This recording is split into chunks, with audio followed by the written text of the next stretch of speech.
What's going on, squad? Welcome to a very highly requested video as the 2022-2023 ski season approaches. This is my ski gear. I think it's important to mention that for the most part, I have paid for everything, not affiliated with any company other than the company that I use my goggles and poles with, but I'll talk about that a little bit later. Yeah, I'm not really like a huge gearhead when it comes to skiing. When it comes to cameras, that's a different story, but I just kind of have what's worked for me. I've skied for about 25 years now in a bunch of different conditions and places, so I've kind of narrowed everything down to a kit that I basically use no matter what the conditions are, whether it's a POW day, a bluebird day, pre-season, post-season. Like, for the most part, my gear is all the same, and I just kind of focus on the actual skiing and the experience of being up in the mountains, because that's really why I ski in the first place, is to just be outside up in the mountains. So I tend not to overcomplicate things. It's a pretty light kit, and I feel like it's allowed me to really explore my gear and also just get really good with using what I have, rather than worrying about, should I bring the 106s out today or the 98s, or maybe I should get a pair of 120s. Like, I just have my kit and that's it. First thing we're gonna do is talk about the bag that I'm rocking. I've shown this bag a few times. I even gave one of these bags away.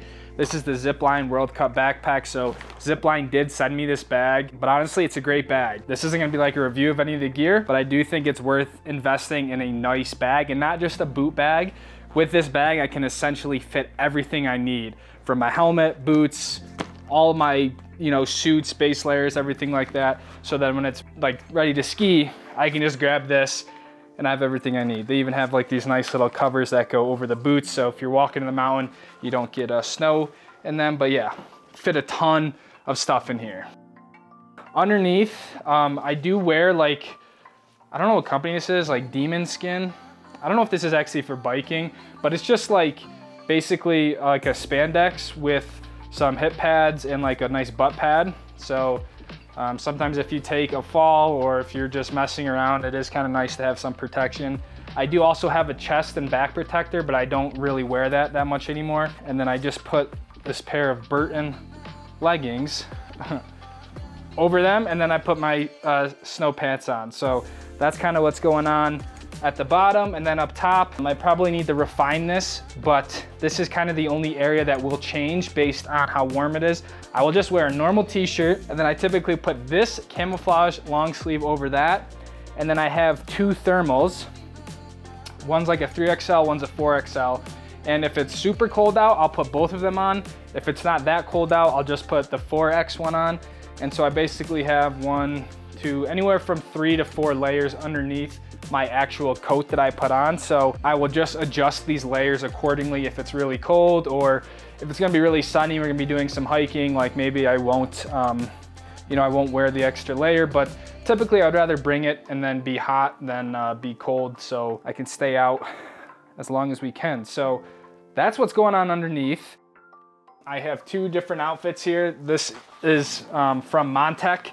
I think these are kind of hotly debated in terms of quality and all that sort of stuff. I'm gonna be putting out like a proper review on these, but yeah, totally bought these both with my own money. I have another one right here. I have the matching tops and bottoms, and these are what I've been wearing all last year, and honestly, I like them. You can see I have like the urban camo one right here, and I just totally broke that hanger. I don't really choose one or over the other for any particular reason, other than I just try to mix it up. So I might get new ones this year just to keep everything fresh, but like I said, I don't really know why I would. I call these gaiters, like a net gaiter. I don't know what everyone else calls them, but I think this is one of the most underrated pieces of equipment that I feel like can really make or break a day on the hill, is having a good face gaiter, net gaiter. The one I've been using for a while, and I think it's just so amazing, is this one from Turtle Fur. Nothing special, but it's light, but it's like really fuzzy, and it just keeps me super warm. I have this other one from Montec, but it's a whole different material. It just, like, when it gets icy and stuff from like a POW day, it just doesn't hold up well. So I'm typically almost always going with this Turtle Fur one. And yeah, I really never ski without a gaiter. Even if it's warm out, the gaiter stays on for sun protection, wind protection, and just that moment when you're like on the lift, you put the gaiter up, put your goggles down, and you're just like completely locked in. It's like one of the best feelings. So gaiters are always coming with me. I have been fortunate enough that I feel like my body in general runs pretty hot, meaning my toes and my fingers, they rarely get cold. So what works for me likely might not work for you, and vice versa. Almost 90% of the season, I just wear glove liners. Even in like deep pow days, I'm just wearing glove liners. My hands just don't get cold. And like I said, I'm very fortunate because of that. And with operating camera equipment all the time, it's just easier for me to just rock glove liners, to the point where my liners have created like specialized little holes in them from like just where I peek my fingers out to like turn a GoPro on or off or something like that. And in the event where it gets really, really cold or the liners just aren't cutting it, I have a few different options. I have 3 different pairs of gloves. The first pair is a spring, very lightweight glove that I honestly don't use that much, because if it's that light, I just wear liners. But these are made from Zipline. They did give me these gloves. They don't make gloves anymore, so you can't even buy these if you wanted to. So I have like a really light pair. And then probably my most used pair of gloves is just like this medium weight glove, also by Zipline. I love the white. They are pretty rad.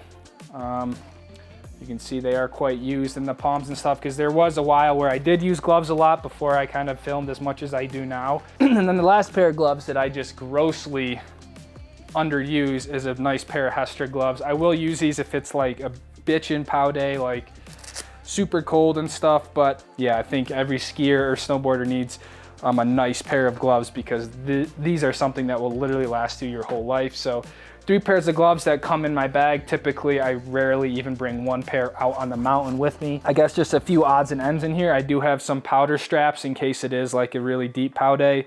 When I'm out there by myself, the last thing I want to do is lose a ski. So this is kind of, I don't know, a nice thing to have. The helmet I'm rocking, which is actually a new addition from I had this last season, but this is my second season on just the Pret Epic helmet. Used Pret for a while before. It was time to upgrade the bucket, so just got another Pret. I like it a lot. It's light, pretty standard, just a black helmet. And yeah, I think obviously, my opinion, everyone should be wearing a helmet, but I'm not gonna tell you what to do or what not to do. I am rocking these Zipline goggles, which this is my main pair. And then I do have a backup pair. I tend to carry backup of just about everything, because I travel and ski so much that if something happens, I don't want to like not be able to ski. So this is just an old backup pair, but I am rocking the Zipline goggles. They are coming out with new equipment, so I might be upgrading these this year. But this is one of the items that Zipline did send me. So I didn't pay for these, but I've also been using Zipline gear for nearly 6 years now, way before I even started making like skiing videos on YouTube. So it is a company that I actually really do like and believe in. They also sent me like a bunch of different lenses. So these are all just different types of lenses. I have went over these in a video before, but I have like a really bright lens. I have like a low light lens, which is yellow. This is another chrome lens. I don't even know what else I have in here. I think I have another mirrored lens, and I have a clear. So I have like 5 or 6 different lenses.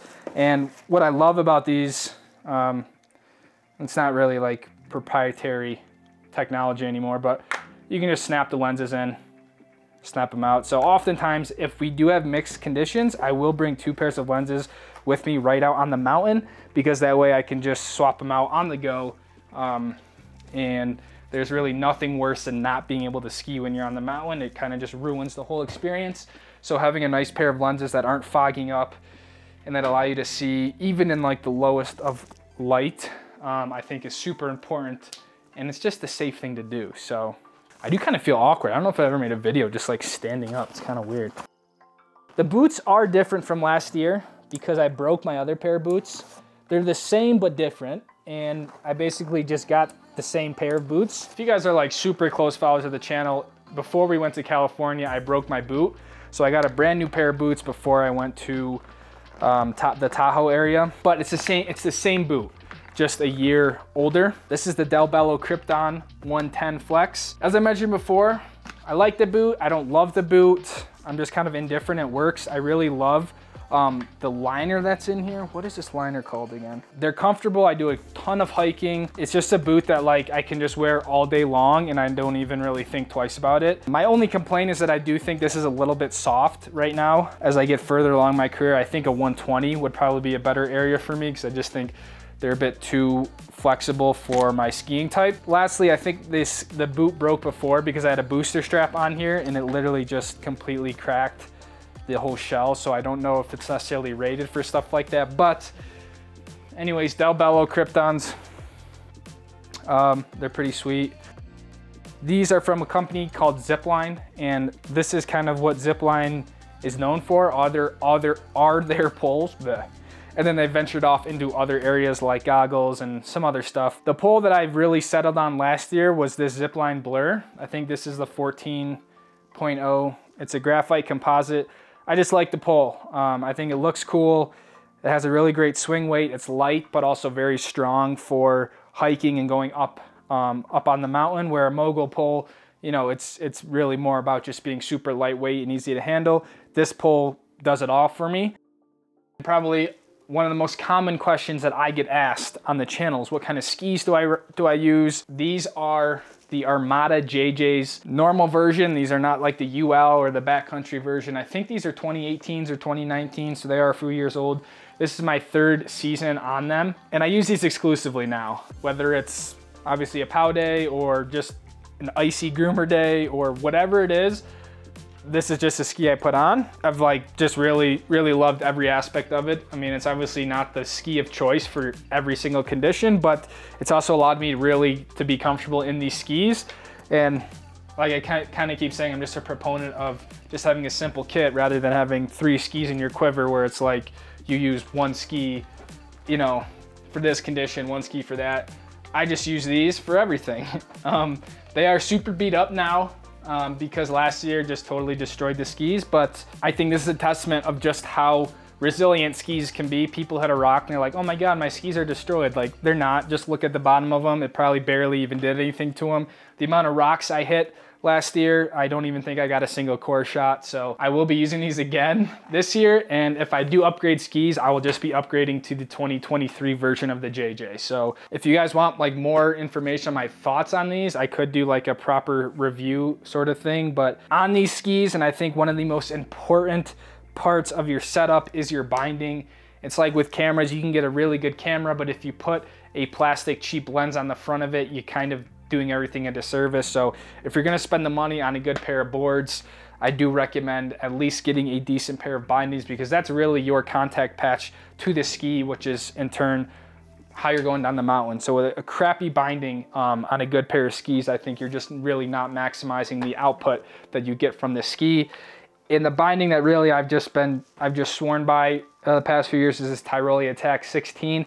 I do think the 16 din is overkill. I'm not rocking my din at 16. That's just extremely high, but I do like having the heavier duty binding, and these bindings have just been nothing but excellent for me. They pop out when they're supposed to pop out, and they keep me secure, like even when I'm putting a lot of torque in the ski. So it took me a little while to dial in the din for these, but now that I have everything dialed in, like I can nose butter on them, I can rip around on them and not worry about popping out dangerously, but I also trust the ski to release when I'm in a predicament where I do need to be released. So Tyrolia Attack 16s will probably be my binding for a while. And I think the whole color combo, it's sweet. And hey, if you don't look good on the mountain, I mean, it's just proven that you ski better when you actually look good.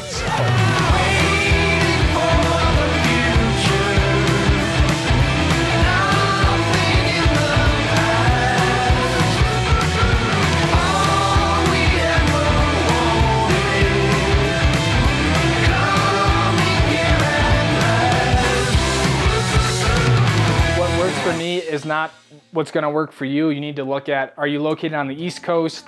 You know, do you ski groomers? Do you like to ski a lot of POW? Are you a park skier? Like, Are you a telemarketer skier, tele skier? All skis are great. All brands make an incredible ski now, and essentially every brand has their own POW ski, their own all mountain ski, their own park ski. So this isn't to say that what I'm rocking is the best or the worst. This is honestly just what I've used. I hope this sheds some light on my equipment that I'm rocking this year, and I will keep you guys posted if any of it changes, but I don't see anything massively going different here in the near future. So thank you guys for watching. Let me know if you have any questions, and I'll see all you guys in the next video. Take it easy, fam.